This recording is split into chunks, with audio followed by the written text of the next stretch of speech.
পিসির ভাড়া কাটেনি। আগামী 15টা দিন রাজ্য রাজনীতির জন্য খুবই গুরুত্বপূর্ণ এবং পিসির জন্য বিপজ্জনক। না, জ্যোতিষ চর্চা করে বলছি না, আমি বলছি রাজনৈতিক পরিস্থিতি বিবেচনা করে। আমার এই ভবিষ্যৎবাণী কিভাবে মিলতে চলেছে তার ইঙ্গিত আমি আজ দিয়ে দেব, কিন্তু সবটা বলে দেব না, কারণ রাজনীতিতে যা ঘটছে তা ঘটার পরেই বলা ভালো। তা না হলে অনেক রকম না বদলে যায় ঘটনা।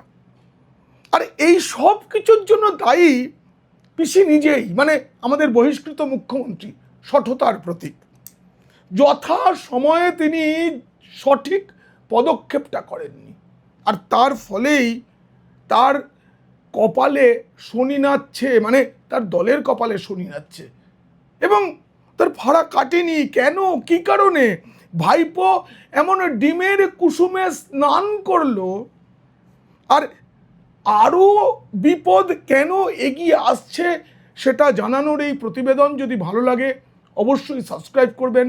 পিনাক্কি বলছে। এখন পিসি ভাইপোর যে পেশাগত সংগঠন বা দল, সেই তৃণমূলের ভাড়া কেন কাটেনি সেটা জানতে দেখুন ও শুনুন পিনাক্কি বলছে। শনিবার সূর্য তখনই একবারে আকাশে জলজল করছে, দিনের আলো। ভাইপো চোর চোর শুনলেন এবং ডিমের আঘাতে মূর্ছা গেলেন। না, একটু ভুল হয়ে গেল, মূর্ছা তিনি যাননি। ওই ডিমের কুসুমে স্নান টান করার পর তিনি সংবাদ মাধ্যমের সাথে কথা বলেছেন, তারপরে বাড়ি ফিরেছেন, তারপরে তার গা বমি বমি করছিল বলে হাসপাতালে গেছেন পিসির সঙ্গে। আসলে ওটা গিয়েছিলেন না মামলা সাজাবার জন্য। চিকিৎসকরা স্বাভাবিকভাবেই তাকে প্যান 40 ছাড়া বিশেষ কিছু ওষুধ দেওয়ার কথা ভাবেননি এবং লিখে দিয়েছেন যে তেমন কোনো আঘাতের চিহ্ন পাওয়া যায়নি। আসলে অতীতে না পিসির ক্ষেত্রেও এরকম অনেকবার হয়েছে। তার পছন্দের হাসপাতালে তিনি গিয়ে নিজেই অসুখ সাজাতেন, এসব শুনেছি তৃণমূল নেতাদের মুখে। অপরের রক্ত নিজের শাড়িতে লাগিয়ে হাসপাতালে ভর্তি হয়েছিলেন সেই দিনটায় 1993 সালের 21শে জুলাই, যেদিনটার নামে শহীদ দিবস পালন করা হয়। অনেকে মারা গিয়েছিল যুব কংগ্রেসের, কিন্তু পিসিমণি, তার শরীরে কোনো আঘাত ছিল না। অপর একজনের মাথা ফেটে গিয়েছিল, সেই রক্তটা নিজের শাড়িতে লাগিয়ে তিনি ভর্তি হয়েছিলেন। একদম প্রত্যক্ষদর্শীদের বিবরণ নিয়ে আমি একটি প্রতিবেদন করেছিলাম 21শে জুলাই কি ঘটেছিল, পারলে দেখবেন। যাই হোক, ভাইপোর উপরে এই যে ডিম হামলা হলো, তার 24 ঘন্টা কেটে গেলেও কোথাও কোনো প্রতিবাদ নেই, কোনো মোমবাতি মিছিল নেই। পাড়ায় চায়ের দোকানে সকালবেলা গিয়ে আমি একটু শুনবার চেষ্টা করলাম তৃণমূল কর্মীরা কি আলোচনা করছেন। তারা অন্নপূর্ণা ভাণ্ডারের ফর্ম নিয়ে নিন্দা, হকার উচ্ছেদ নিয়ে নিন্দা, এসব করছেন। কিন্তু ভাইপো মার খেলেন, মানে হেনস্থার মুখে পড়লেন। এটা না তৃণমূলের জন্য একটা বড় অশনি সংকেত। পিসির ভাড়া কাটেনি। দলের কর্মীরা এবং নেতাদের একাংশ মনে মনে নাচছেন। তারা নাকি নাচছেন ভাইপোর উপরে এমনটা হয়েছে, এমন ডিমের কুসুম মাখা ছবি দেখে তারা মনে মনে উৎফুল্ল। আমি আগেই বলেছি আমি যে কোনো রকম মব লিঞ্চিং মানে গণপ্রহারের বিরুদ্ধে। কালকে যেটা হয়েছে সেটা গণপ্রহার নয়, ডিম দূর থেকে ছোড়া হয়েছে, চোর চোর ধ্বনি, কিন্তু গণপ্রহারের সঙ্গে লুটপাট যুক্ত থাকে। মারধরের সময় এটা ওটা ছিনিয়ে নেওয়া, হাতের ঘড়ি, চোখের চশমা, গলার সোনার চেন। কিন্তু সোনারপুরের মানুষ সোনার লোভ দেখাননি। পিসির সোনা ভাইপোর উপরে তাদের ক্ষোভ উগড়ে দিয়েছেন, কিন্তু তার গলায় যে মোটা সোনার চেনটা ছিল তার দিকে কেউ হাতও বাড়ায়নি, কেউ না। আবার দেখুন, থানায় গিয়ে কেউ এফআইআর টুকুও করেনি, উল্টে পুলিশ নিজের থেকে ব্যবস্থা নিচ্ছে। এটা নিয়ে এই গ্রেপ্তার ইত্যাদি নিয়ে অনেকের মনে অনেক প্রশ্ন উঠলেও আইন শৃঙ্খলা পরিস্থিতি নিয়ন্ত্রণে রাখাটা রাজধর্ম, সেটা নতুন সরকার রাখছে। কিন্তু যারা ধরা পড়ছেন তারা চোর চোর ধ্বনি তোলার জন্য কি সাজায় বা কি অভিযোগে অভিযুক্ত হবেন সেটা দেখার। কিন্তু কেন এমন হলো, এটা কেন ঘটলো সেটা জানার জন্য একটু পেছন ফিরে তাকাতে হবে। 2020 সালের ডিসেম্বর, 6 বছর আগে ডায়মন্ড হারবারে গিয়েছিলেন বিজেপির সর্বভারতীয় সভাপতি জেপি নাড্ডা। বড় কনভয় ছিল, সেই কনভয়তে আমিও ছিলাম, সাংবাদিক হিসেবে গিয়েছিলাম। তার ওই কনভয়ে হামলা হয়েছিল, কিন্তু তখন আঞ্চলিক দল হয়নি তৃণমূল, কিন্তু সর্বভারতীয় সাধারণ সম্পাদক হয়ে গেছেন অভিষেক বন্দ্যোপাধ্যায়। কি বলেছিলেন তিনি শুনুন। আজকে বিজেপির জেপি নাড্ডা এসে ডায়মন্ড হারবারে গিয়ে গাড্ডায় পড়েছে, তা আমি কি করতে পারি? সাধারণ মানুষের ক্ষোভের বহিঃপ্রকাশের দায়িত্ব তো আমার নয়। শুনলেন তো, সেদিন যদি কেউ মানে পিসি যদি একটু শাসন করতেন, যদি বলতেন নড্ডা তোমার থেকে অনেক বড়, অনেক শিক্ষিত, অনেক ভদ্র, অনেক অনেক বড় দলের একজন প্রধান নেতা, এমন করে বলতেন এই বাছা, তবে হয়তো কালকের এই দিনটা দেখতে হতো না।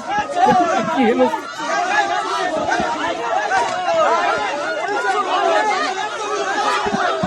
এই তো সেদিন তখন এসআইআর হচ্ছে, পানিহাটিতে গিয়েছিলেন ভাইপো বাবু, তিনি স্পষ্ট বলেছিলেন বিজেপির লোকেরা এলে বেঁধে রাখবেন, গাছে বেঁধে রাখবেন বলেছিলেন। শুনুন। স্থানীয় যারা বিজেপির নেতারা যদি এখানে ঢোকেন, ঘিরে ধরবেন এদেরকে, বলবে বাবা ঠাকুরদার সার্টিফিকেট নিয়ে আয়, তারপর প্রচার করতে আসবে। বাবা ঠাকুরদার সার্টিফিকেট নিয়ে আয়। শুনলেন তো, সেদিনও কেউ বলেনি বাবু সোনা এভাবে বলতে নেই। এসআইআর একটা সাংবিধানিক প্রক্রিয়া, রাজনীতি করতে তার প্রতিবাদ করতেই পারো, কিন্তু কোনো কর্মীকে উস্কে দেওয়া যায় না, একটি দলের নেতা কর্মীদের বেঁধে রাখতে বলা যায় না। কেউ বলেনি, ভাইপো বাবুর দোষ নয়, তাকে একটু শাসনটা কেউ করেনি, কানটা ধরে কেউ বলে দেয়নি ওরে এটা করতে হয় না, সেটা করতে পারলে আজকে সোনার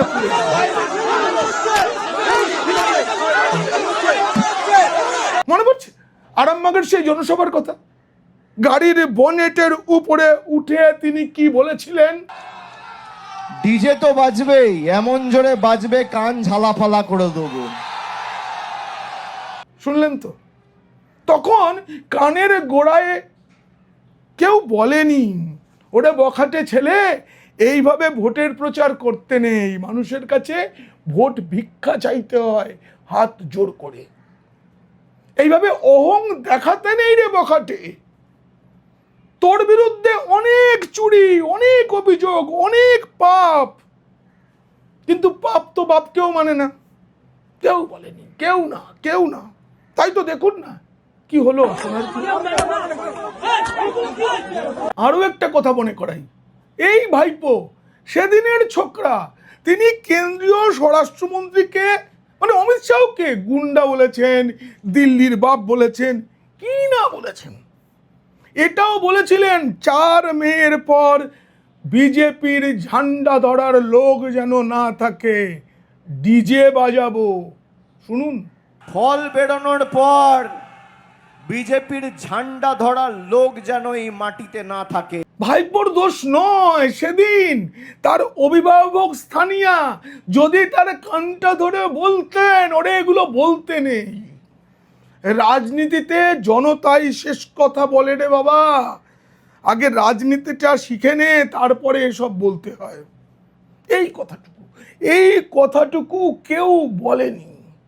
তাই তো দেখুন না, মানুষ কেমন শেষ কথাটা বলে দিল, কেমন করে ডিজে বাজলো শোনা।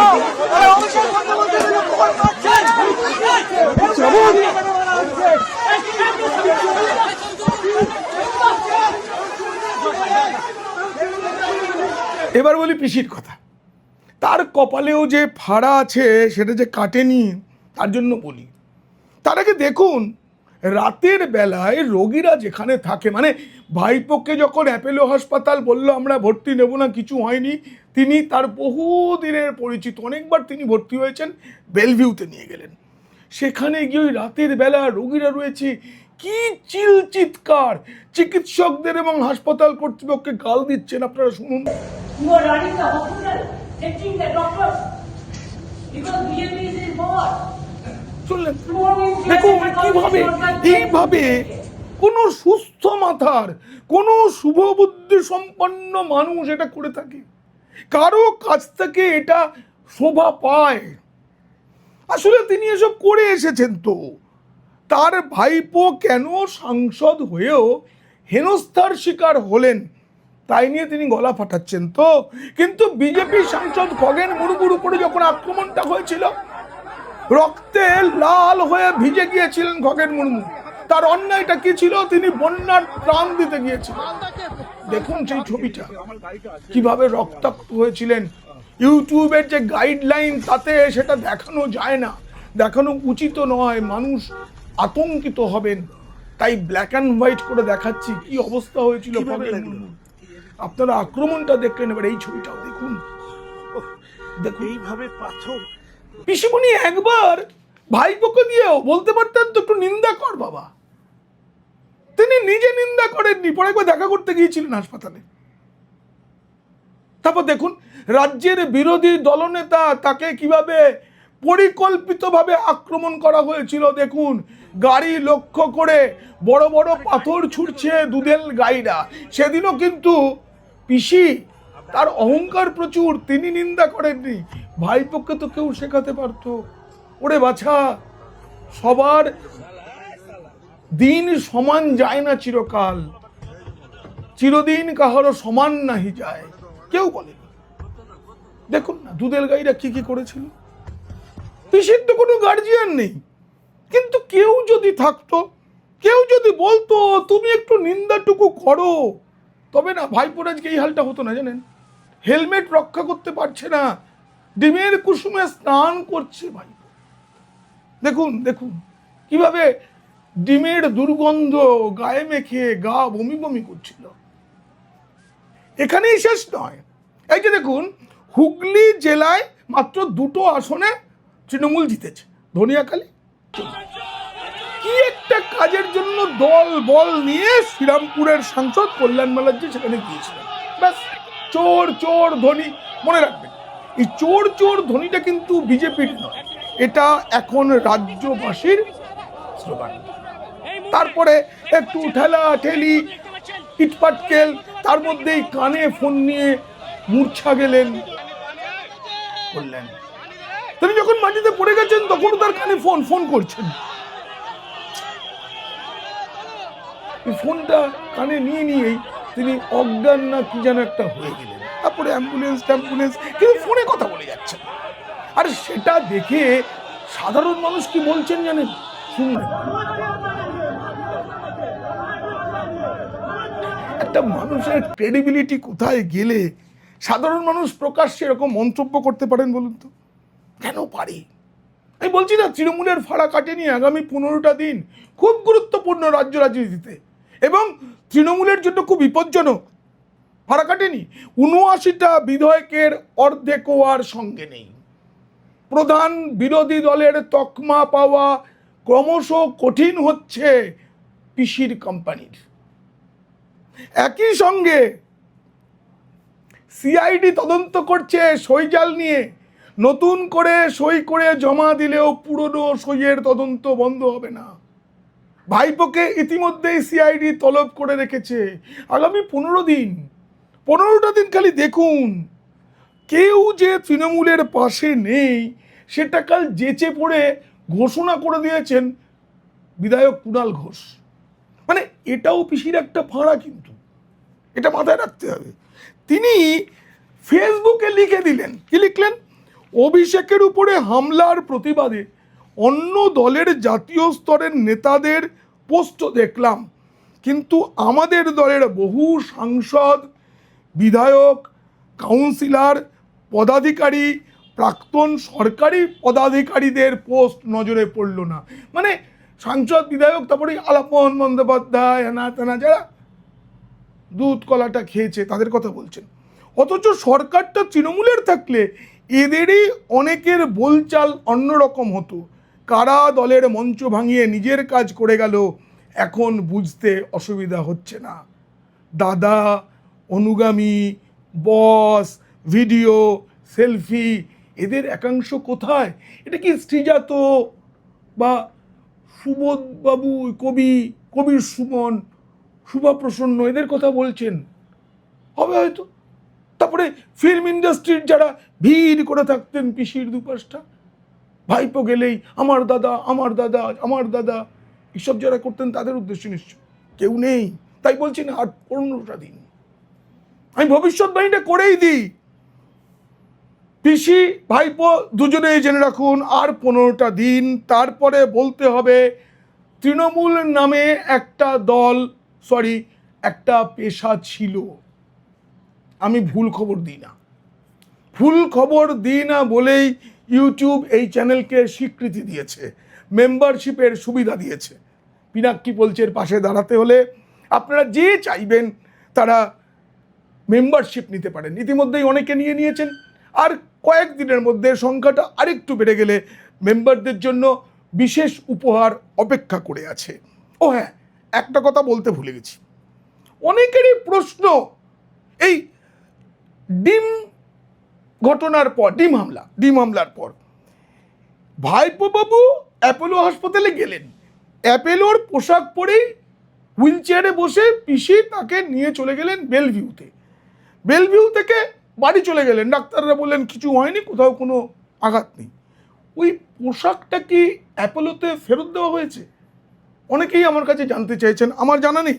আপনারা জানতে পারলে আমায় জানাবেন, তা না হলে না অনেক কিছুর পরে এবারে হাসপাতালের পোশাক চুরি, এই কালিটাও ভাইপোর গায়ে লেগে যাবে।